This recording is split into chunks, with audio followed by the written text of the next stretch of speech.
रात के अंधेरे में एक छोटे से गांव में एक पुराना हाथी की मूर्ति थी। गांव वालों के मानने के अनुसार उस मूर्ति में एक भूत का वास था। लोग कहते थे कि रात को जब चांदनी गिरती है तो मूर्ति से आवाज आने लगती है और किसी को भयानक सपने आने लगते हैं। एक रात एक नया परिवार गांव में आया।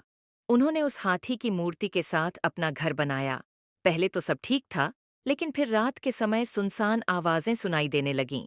वे अपनी बात बात पर हाथी की मूर्ति को देखते रहते थे और डर के मारे सोने का नाम ही नहीं ले पाते थे। एक रात जब उनका बेटा अपने घर में अकेला था, उसने मूर्ति को देखा।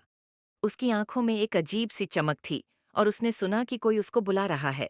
डर के मारे वह अपने कमरे में छिप गया। सुबह हुई और उसके माता पिता ने उसे बेचारे कमरे में डरा हुआ पाया।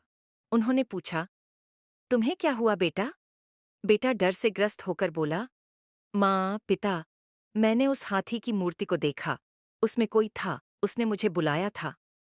माता पिता ने उसे समझाया, बेटा, यह सब तुम्हारे मन की भ्रम है। हम तुम्हें उसी कमरे में सोने नहीं देंगे जहां वो मूर्ति है।